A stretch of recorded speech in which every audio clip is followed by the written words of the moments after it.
Tá entrando. Disseram pra gente, começou aí, então, muito bom dia aí a todos. Fala aí, pessoal. Bom dia, pessoal. Dia. Muito bom dia. Tirar do ouvido aqui, que tá melhor, né? Aqui, né? Você tá controlando o avião. Trabalhando na Infraero. Bom Fala dia. Aí, pessoal, bom dia a todos, bom dia, Ricardo, Joaquim, mais conhecido como Kim. Bom dia, William, bom dia, pessoal. Coreano, mas que na verdade é português, né, Joaquim? Joaquim, Ricardo Joaquim. Brincadeira aí. Bom, agora eu tô vendo a tela aqui, acho que tá. O Joaquim sendo muito animado. Não tá gostando que tá aparecendo lá. Não esconde, não. Acho que agora tá aparecendo. Vamos lá, fazer um teste de som primeiro, saber se vocês estão realmente nos ouvindo. Sabendo se o som tá ok. O pessoal do pregão já deu meio que um ok aí. Parece estar ouvindo bem. Pelo menos algumas pessoas já falaram. SNP sempre presente, Fermaz. Moreira, grande Moreira, lá de Vitória. Atrasou o almoço hoje, Moreira. A mulher vai brigar contigo, hein, cara. O pessoal da Money Invest ali deu um bom dia pra nós. Beleza, então algumas pessoas estão ouvindo. A gente vai começar falando aqui. Na verdade, a gente está nessa nova sala. A gente ainda não está com uma câmera 100% power, assim, pra gente pegar e dar uma tomada geral aqui nessa nova sala. Mas é uma sala bem melhor do que a gente estava, enfim, estamos mais em casa. E o Kim só é que está no Big Brother ali, né? Ele não pode mexer muito naquilo que ele... Qualquer coisa tem que dar uma avançada aqui no monitor. Não pode ficar olhando ali o Facebook, ele ficava olhando enquanto ficava aí no... Já minimizei, já. Brincadeira. Bom, vamos lá, vamos começar falando de algumas coisas importantes. Acho que primeiro chamar a atenção de Brasil Foods. Depois a gente pode falar um pouco sobre o setor de educação aí que está andando bem hoje, Estácio, daqui a pouco o Kim comenta, mas só chamar a atenção aí de Brasil Foods, não tanto pela notícia que a gente comentou hoje, né, da questão da uma doença que vem afetando suínos jovens nos Estados Unidos, mas muito mais pelo call mesmo de ter o papel. A gente adicionou o papel na nossa carteira semanal, na nossa Top Picks. A gente está vendo a Brasil Foods depois de uma forte realização do papel pastor, no qual as suas ações saíram dos seus R$57 lá na máxima, quase 58, chegou a beliscar lá nos 58. Hoje negociando aí nos 44,50 mais ou menos, né? A gente adicionou na carteira semanal por ter achado que foi realmente uma venda muito forte aí, ou seja, uma realização bem forte que o papel passou, que trouxe as ações da empresa para um patamar, com 24% de queda, trouxe para um patamar mais de acordo com a realidade. O que quer dizer com isso? Hoje ela negocia num patamar de múltiplos que a gente entende que está mais de acordo com a realidade da empresa. O case de longo prazo da empresa, ou seja, a entrada da Bíblia Diniz como presidente do conselho, Cláudio Galeazzi como CEO da companhia, fizeram com que muita gente apostasse ou pagasse para ver por uma melhora operacional da empresa que ainda vai acontecer, o que ainda deve acontecer. Basicamente porque os caras têm um track record muito bom, né, no grupo Pão de Açúcar, conhecem varejo, conhecem a ponta toda, ou seja, a rede toda, né? Ou seja, o cara, ele deixou de sair de um supermercado e foi para uma empresa de alimentos. Ele conhece muito bem a ponta do supermercado, a ponta varejo. Então ele conhece muito bem como é que o produto tem que chegar na prateleira, quando que ele tem que sair da prateleira, qual é o produto que tem que ser vendido, como é que funciona uma dinâmica de varejo. E agora ele está numa indústria de alimentos. E o discurso todo da Bíblia Diniz foi, a gente quer mudar a forma com que é tocada essa empresa. Ele mesmo falou, né, antigamente aqui nessa empresa, ele usou não é uma anedota, mas é uma expressão, enfim, tentava se empurrar barbante. Não se empurra barbante, se puxa, né?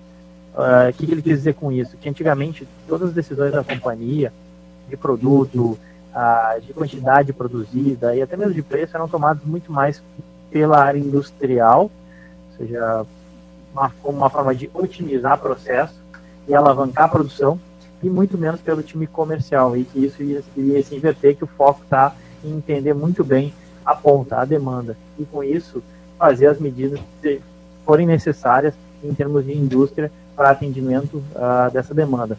E ele usou um exemplo que antigamente ele falou, antigamente a gente se preocupava em produzir cada vez mais frango, não interessava se o mercado já estava sobre-ofertado em frango ou não, mas o objetivo, a racional por trás disso é que tu iria ter, obviamente, uma redução de custos fixos uma diluição, né, de custos fixos e conseguiria ter uma melhora aí de margem. Só que em compensação, às vezes tu acabava inundando o mercado de frango e o preço caía e essa tua tese ia por água abaixo.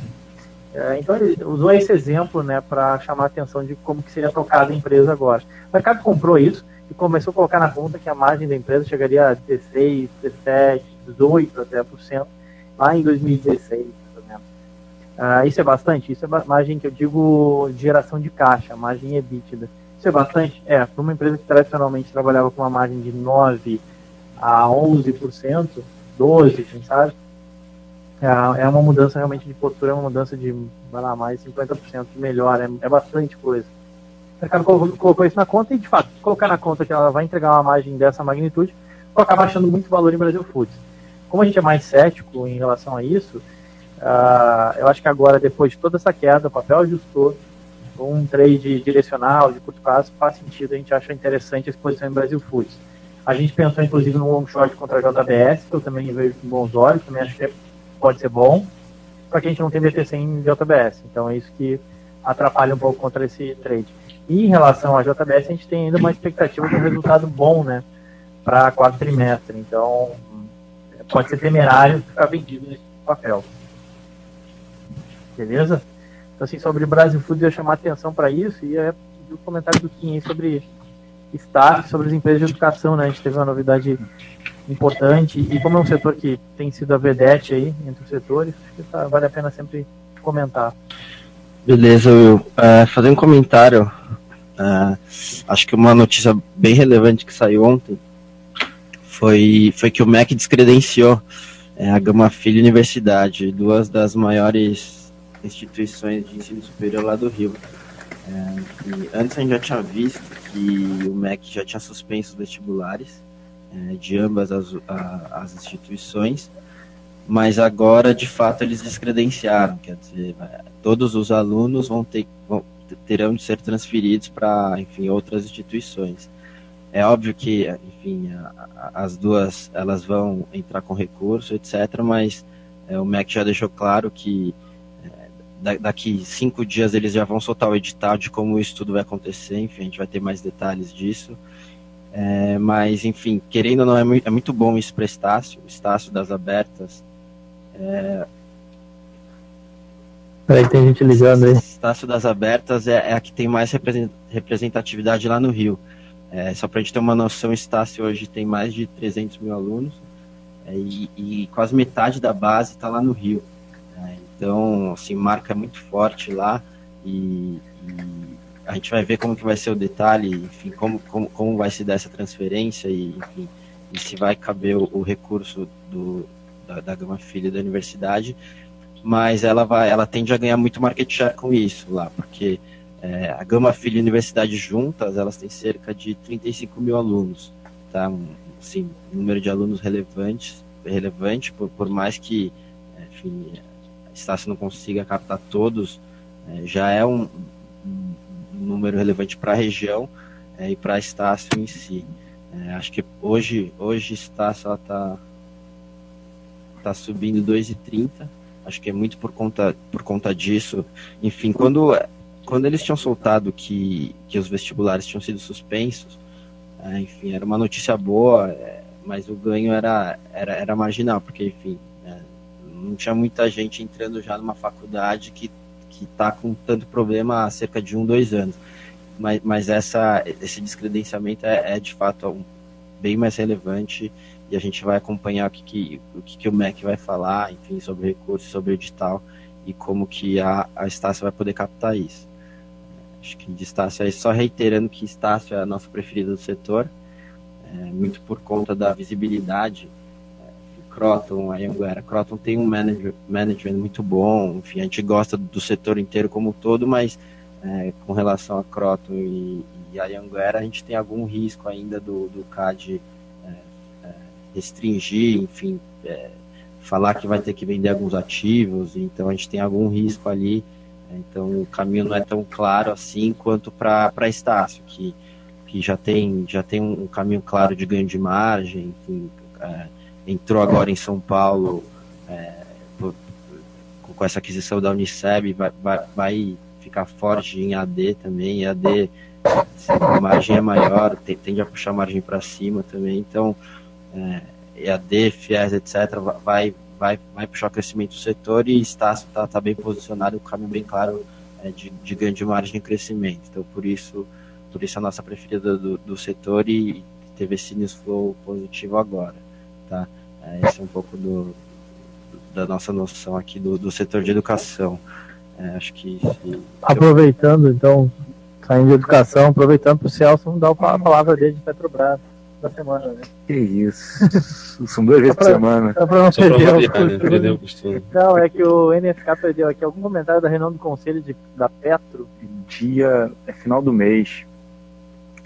Se falou que nessa próxima, aí rumores de que nessa próxima reunião o Manteiga estaria mais propenso a falar em metodologia de reajuste de combustíveis.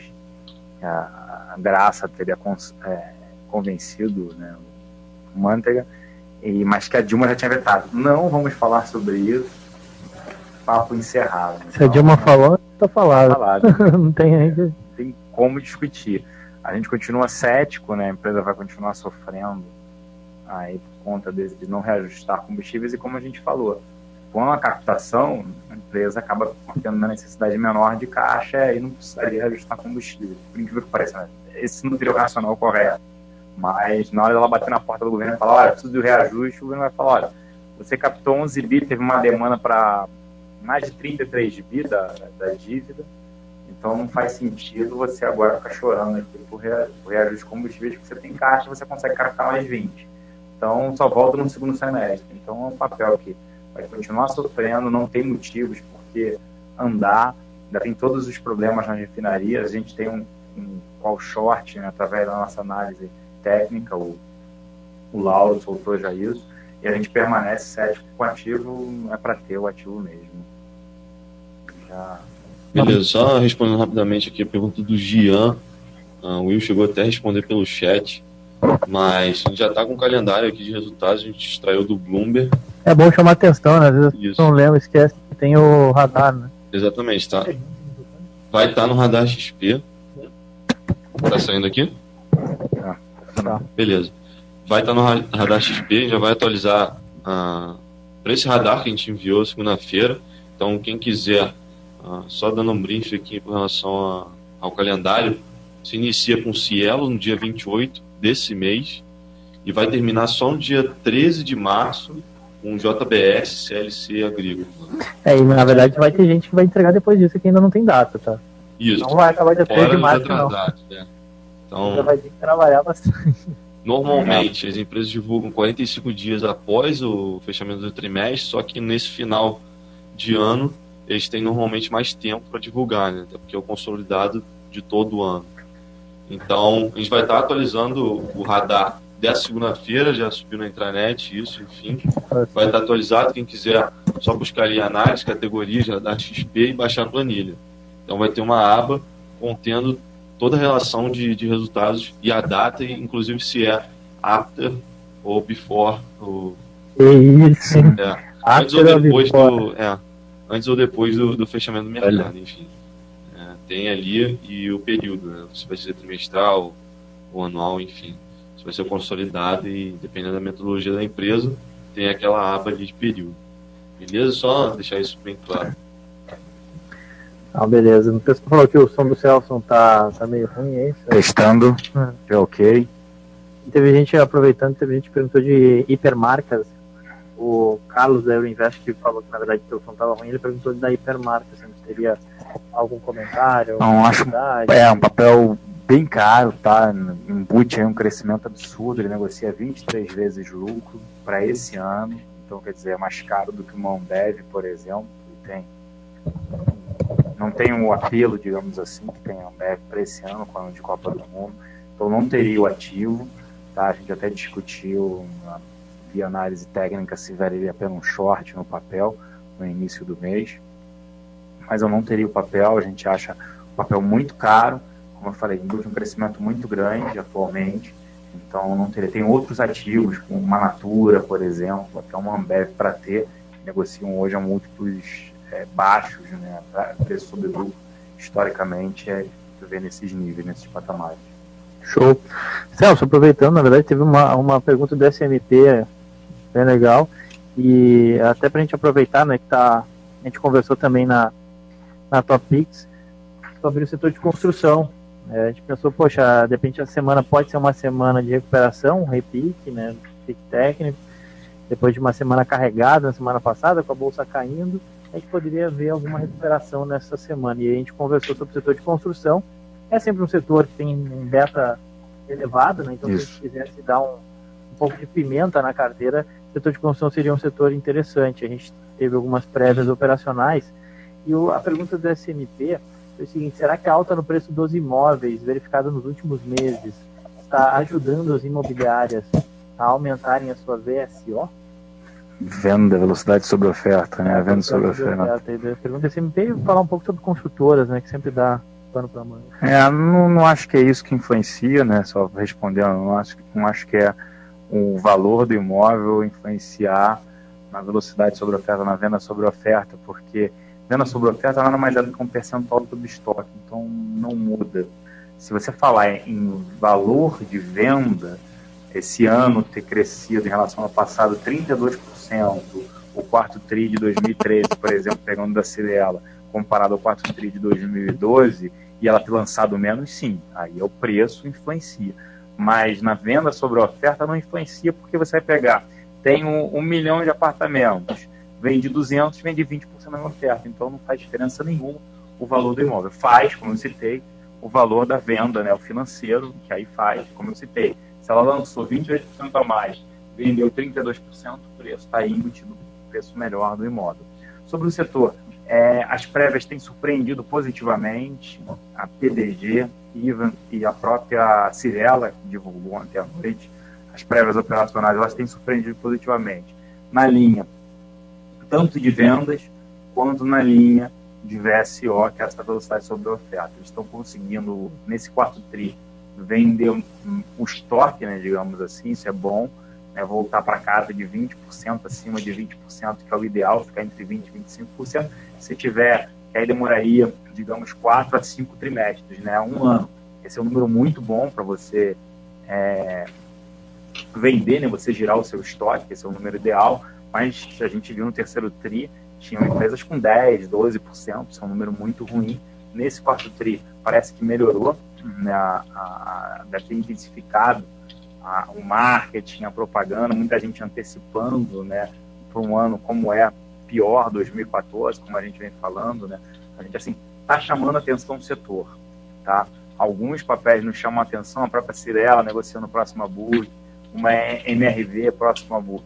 Só que esse ano ainda é um ano de limpeza de balanços, tá? Para basicamente todas.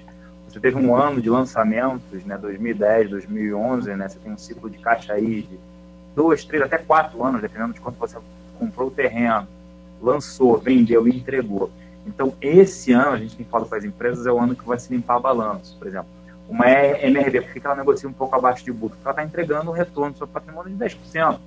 Quer dizer, é melhor botar dinheiro no CDB do que ficar tendo esse retorno de 10%, é muito baixo. Por isso tem que negociar mesmo com desconto a book, dado todo o risco que o setor tem.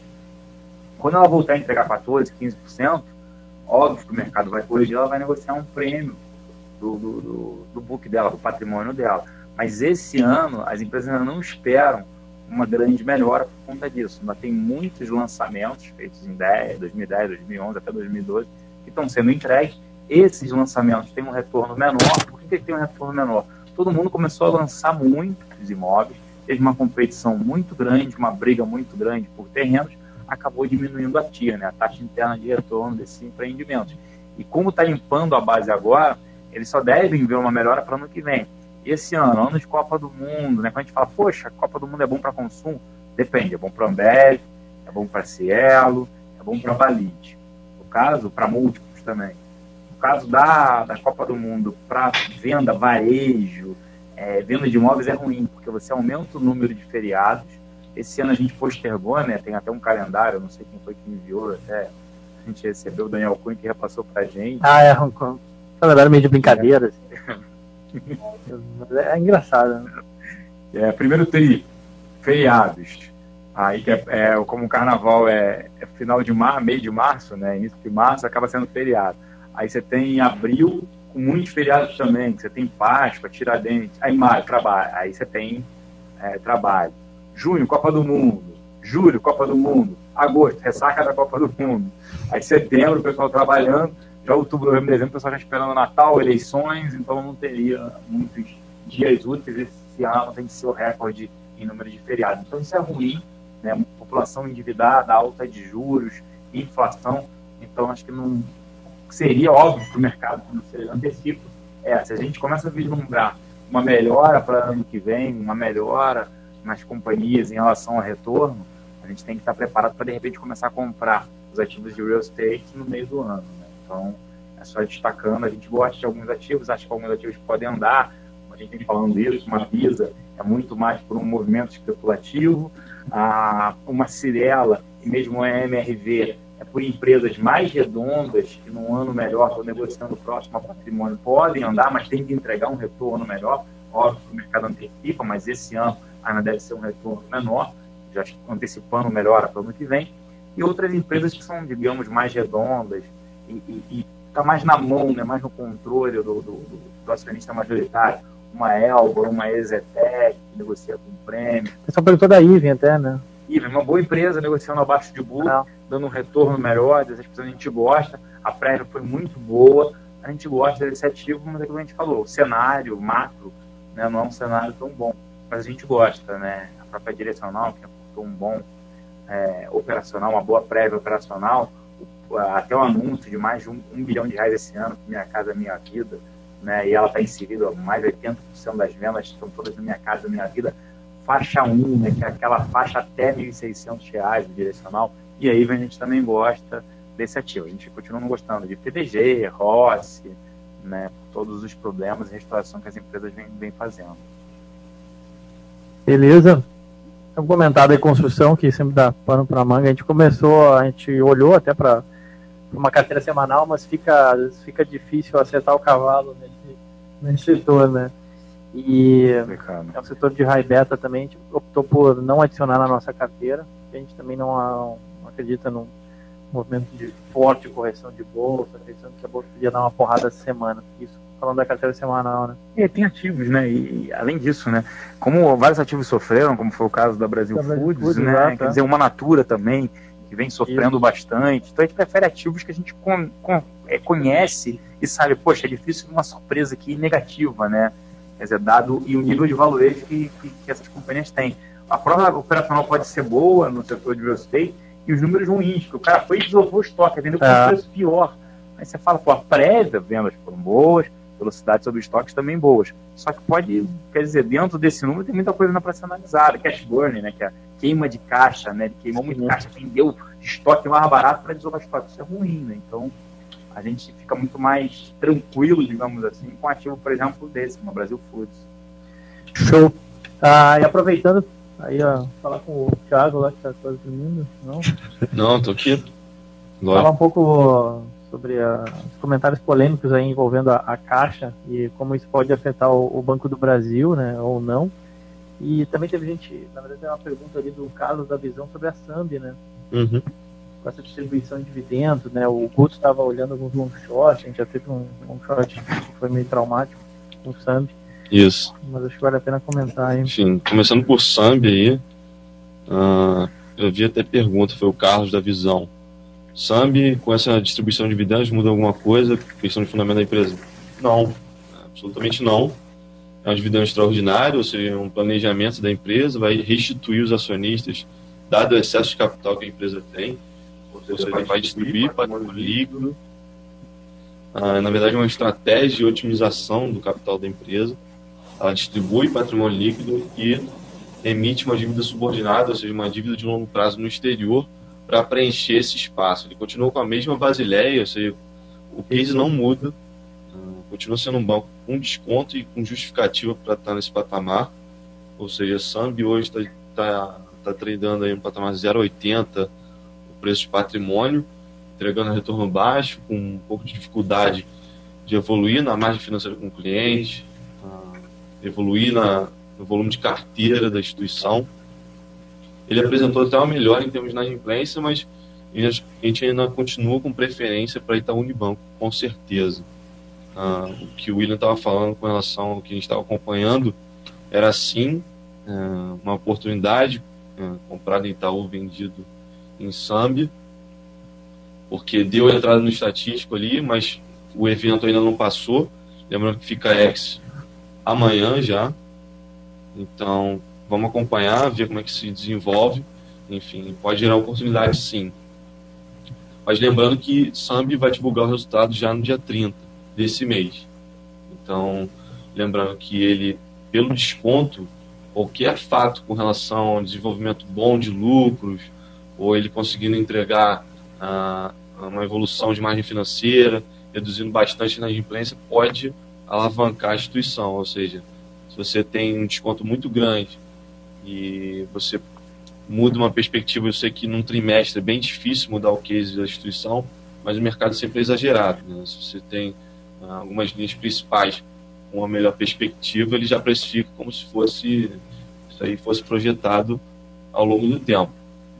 Então é para se acompanhar sim. O case não mudou com a distribuição de dividendos, é algo totalmente não recorrente, e o de alta atrai muita gente e pode gerar oportunidade de fato.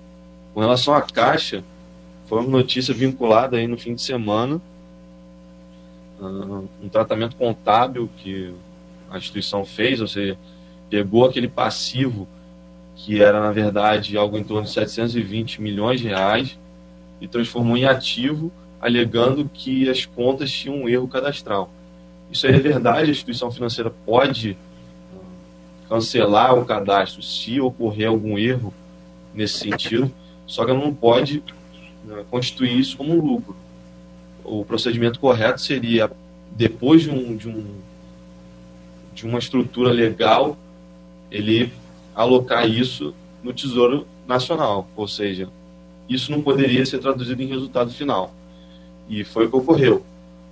Se você pegar o líquido dessa operação, foi algo em torno de 420 milhões de reais, ou seja, 7% dos 6 bilhões de reais que a Caixa ela entregou de resultado no ano passado.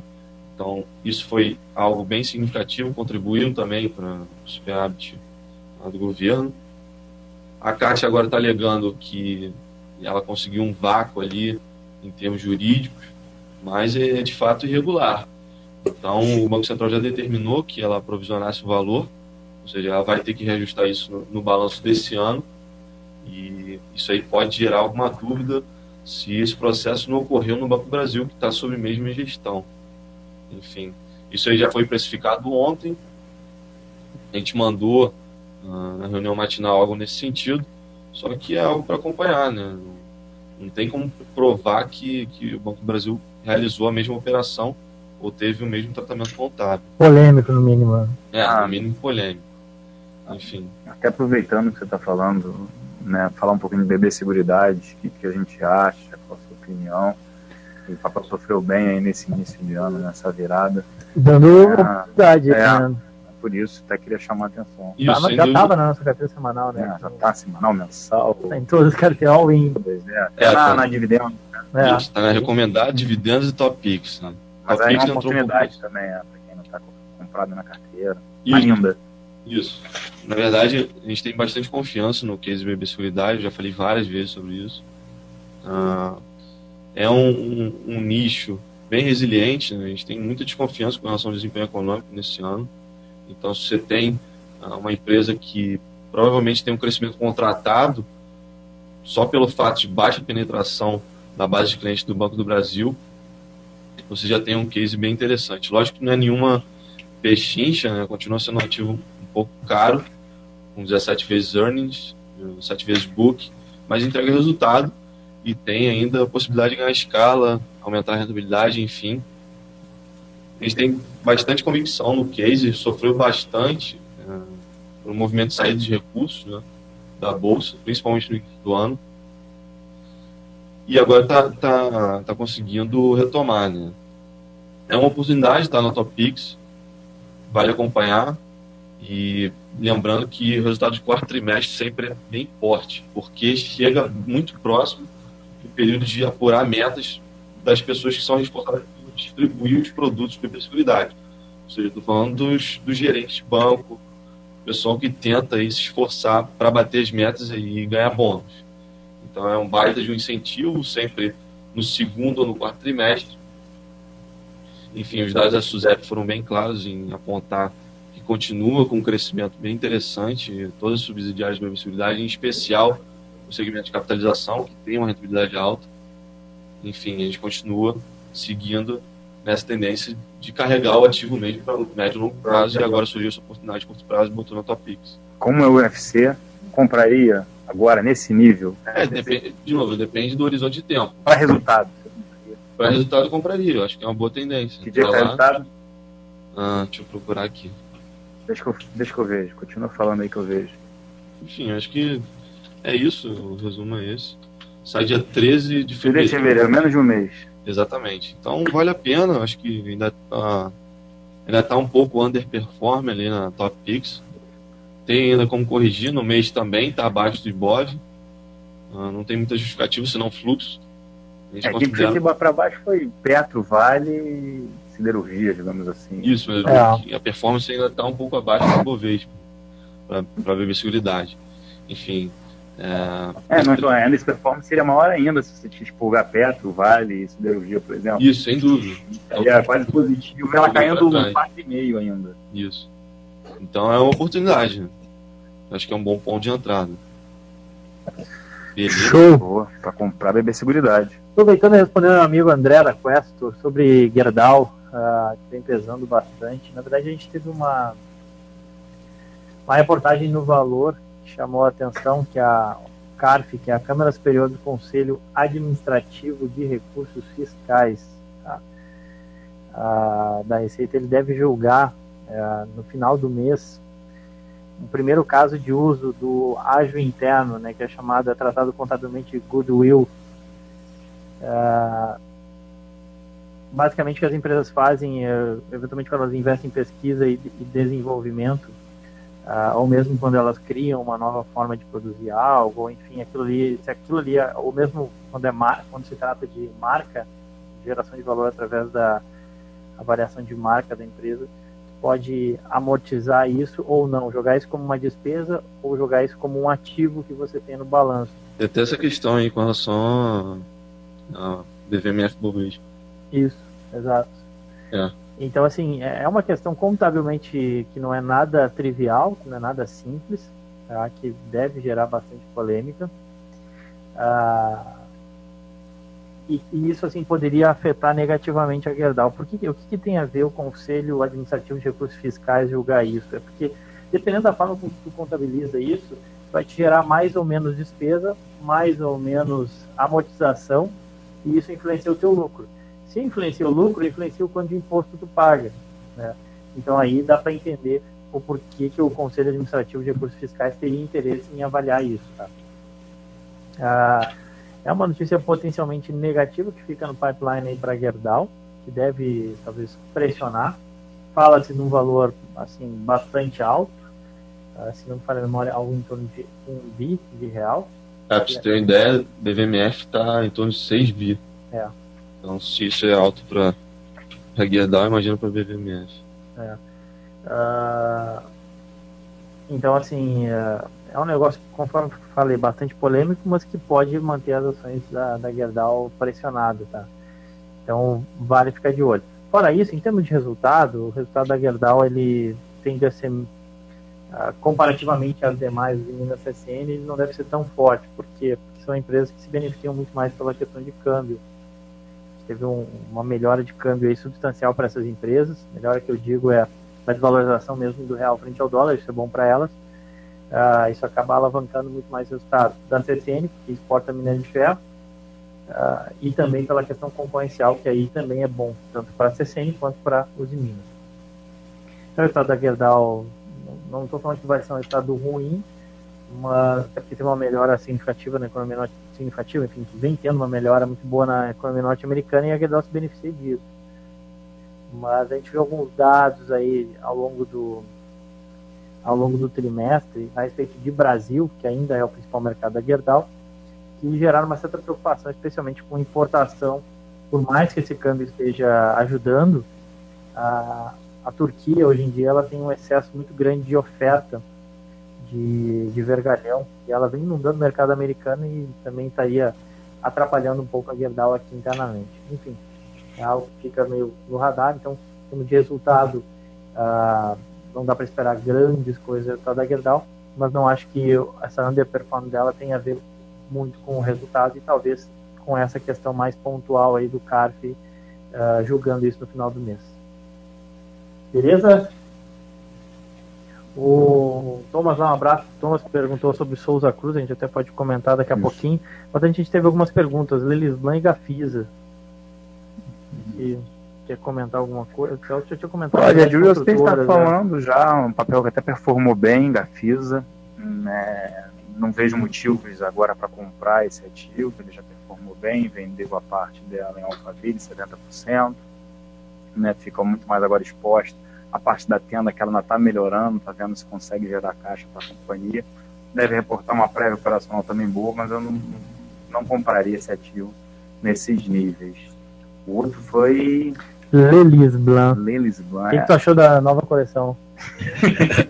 O Lauro não tá aí, o Lauro sempre conhece melhor. O Lauro gosta de ver o catálogo. O Lauro gostava bastante de analisar a Marisa, Lelis Blanc, Arezzo. A gente já vem destacando assim, para não ter ativos de vestuário, varejo de vestuário. A gente já vem destacando bastante, porque são ativos que no momento desse, de menor renda, se até, eu brinco, se até o volume de cerveja foi ruim, o terceiro tri caiu 5%, imagina varejo de vestuário que você pode atrasar, postergar a compra, Quer dizer, Lelis Blanc está bem caro, tá 23 vezes lucro.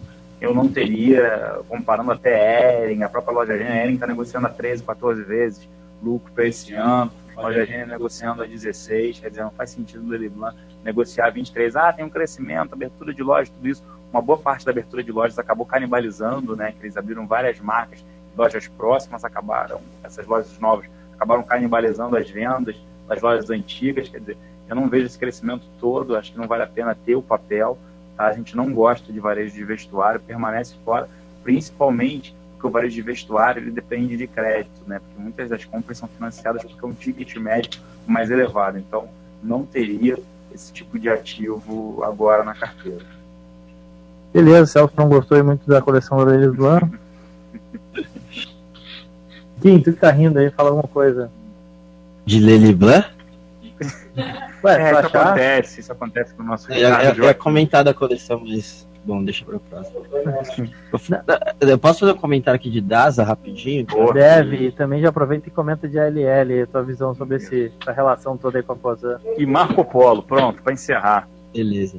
Começando com DASA, ontem o CA, o Conselho de Administração, ele aprovou a OPA, então, enfim, a OPA vai acontecer dia 20, o leilão vai acontecer dia 22 de janeiro, mas um ponto interessante, acho que três dos grandes fundos que enfim, compõem o capital da empresa já mostraram insatisfeitos com esse nível de preço, R$15, que vai sair a OPA. Enfim, eles falaram, eles deram a entender que não vão aderir, enfim, isso não impossibilita a saída da OPA, não impossibilita que a OPA não aconteça, mas de fato você se aumenta o risco dela não ocorrer, dado que boa parte do capital, cerca de 25% do capital da empresa está na mão desses fundos. Caso ocorra, você tem aí alguns sócios, como se fosse uma pedra no sapato, vocês vão ter, quer dizer, vai gerar um desconforto ali, em diferença de na parte de condução do negócio mesmo, quer dizer, você teve uma OPA, eles não aderiram, vai ficar um clima não muito bom depois. Mas caso saia, enfim, agora a DASA, enfim, o Edson, ele tá à procura dos outros minoritários, enfim, para que essa OPA aconteça, e a gente precisa ver, porque qualquer mudança na OPA, eles vão ter que divulgar, enfim, nos próximos dias, mas querendo ou não, apesar de ter sido aprovada, enfim, esses fundos falando que não é um preço justo, você você traz um pouco mais de peso para ver como que não vai sair tão fácil essa OPA assim. Você compraria nesses níveis? Cara, É pra comprar ou não? Dá. No fundo, é pra comprar ou não? das assim. Movimento especulativo. Especulativamente acho que vale. Vale porque a OPA deve sair. Pode ter ainda, tem espaço para negociação. Quer dizer, quem sabe você tem 25% do capital na mão dos fundos, os outros 25% na mão do Edson. Então você sobra pouco, enfim, um pool pequeno para você persuadir para aderir à OPA R$15. Então talvez uma outra saída seja negociação com os outros fundos para aumentar o preço dessa OPA, alguma coisa do tipo. Então, sei lá, especulativamente acho que vale, mas assim, fundamentalmente é tradear evento e, enfim, não faria muito sentido, mas especular então vale. Aquele dinheirinho da especulação talvez faça sentido. E sobre esse brother LL Cosan, o pessoal até falou, eu já acho que é bom para Cosan e LL, tem alguma opinião? Assim, ó, a gente já tem comentado nos últimos 3 dias disso, enfim, os papéis já vêm andando. Nosso view é que é bom para ambas. Acho que o Will pode até falar melhor de Cosan. Mas a LL, querendo ou não, você vai colocar um management novo, enfim, você vai ter recursos novos para poder aportar nas malhas. Enfim, a concessão, o governo assim, não vai tirar a concessão de ninguém, assim, principalmente perto das eleições, assim, perto dessa safra forte que está todo mundo esperando. Então talvez essa seja uma saída boa para as duas, e a LL tende a sair bem. O papel sofreu bastante, já voltou agora para R$6,90, mas ainda assim, em termos de operação, é positivo porque você tem um sócio com um porte maior para, enfim, usar todos os recursos necessários para essa investida um pouco mais forte em manutenção agora, perto da safra, enfim, com todo com o governo em cima. Acho que é bom para a LL. Cosan, acho que o Will pode falar um pouco melhor. Não, para a Cosan também é bom, exatamente porque resolve o óleo. A Cosan já esteve negociando com a LL há um tempo atrás para adquirir uma participação na LL. Vale lembrar que ela é a principal acionista, cliente da LL, então ela tem interesse, sim, em que que as linhas da LL funcionem, que ela consiga escoar seu açúcar, bacana. Então, para a Cosan é um ponto de vista muito mais estratégico, né, de fazer parte de uma empresa no qual ela necessita, digamos, para tocar suas operações de forma razoável. Ela já tentou entrar, aceitava pagar um preço muito maior. Nas novas condições que se encontram a LL, depois de alguns problemas que a LL enfrentou, acho que hoje a Cosan senta para negociar em condições muito melhores. Isso não quer dizer que ela vai comprar no valor que a LL está negociado a mercado, vamos falar R$6, R$7. Isso não quer dizer também que ela vai ter que pagar os R$23 que ela aceitava pagar quando começou a negociar. A negociação foi encerrada em agosto do ano passado, mas ela ficou negociando 1 ano e meio, tá? Disso. Então, assim, acho que para a Cosan acaba sendo bom ela conseguir participar aí das decisões estratégicas da LL. Tem que ver, obviamente, o preço que ela vai pagar para isso. Então, aí tudo é uma questão de valuation para dizer o quão bom isso é, mas estrategicamente parece sim fazer sentido. Por isso que a gente tem reforçado, enfim, que para a Cosan é bom. Teve uma pergunta de Usiminas, eu já tinha comentado, né, do resultado, que a expectativa de um resultado bom. Acho que os argentinos da T-Quinte continuam trabalhando lá para reduzir ineficiências internas. O preço de carvão caiu bastante, que para uma usina que usa basicamente alto-forno é bastante importante, diferentemente de uma Gerdau, que usa muito sucata, por exemplo. O preço do minério, obviamente, já até está num patamar elevado, considerando o dólar, isso até acaba preocupando um pouco. Mas em contraposição também o dólar ajuda na hora da venda. Então a Usiminas conseguiu aplicar alguns reajustes, isso vai ser percebido no 4º trimestre, e ao que tudo indica vai conseguir implementar alguns reajustes importantes também para as montadoras. Isso já foi negociado, foi comentado em novembro. Acho que o case segue inalterado, deve reportar um resultado bom. Só acho o papel relativamente bem precificado. especialmente considerando um cenário mais de médio e longo prazo. A gente tem uma sobreoferta de aço no mundo que continua pressionando ainda preço de aço para baixo, tá bom? Teve na verdade a gente já está estourado em tempo, mas rapidinho só para o Thiago comentar de BVMF. Na verdade, BVMF a gente chegou até a comentar um pouco em botar na Top Picks. Depois dessa queda. Depois dessa queda que, assim, ao meu ver, tem alguma justificativa, mas o ativo começa a ficar num patamar interessante para um investimento de curto prazo, né? Lógico que o BVMF hoje tem uma série de desafios aí pela frente. Ela está num ambiente que não é muito favorável, ou seja, se você tem, em termos de desempenho econômico, expectativa cada vez menor, taxa de juros maior, então os ativos de risco estão, assim, comparativamente menos atrativos, né? E ela vive disso, né? Apesar de ter monopólio, ter margens altas, enfim, é um ativo interessante para acompanhar, mas eu preferia ficar fora se fosse para médio e longo prazo. A gente teve uma decisão bem acertada no final do ano, né? Em dezembro a gente retirou o BVMF da carteira principal e adicionou a Ambev, justamente por essa expectativa de volumes menores. Enfim, acho que vale a pena se for um investimento de curto prazo. Chegou num patamar ali de 15 vezes earnings, então já sofreu bastante. É um ativo que ainda entrega rentabilidade, enfim, pode ser considerado para ir para um investimento de curto prazo. Beleza? Beleza. Vamos lá. Ok, então, 1h07. Encerramos, infelizmente, temos que acabar o nosso querido UFC. Agradecemos aí a paciência de vocês, a audiência. Até quinta-feira, né? Isso. Beleza, pessoal. Valeu, pessoal. Um abraço.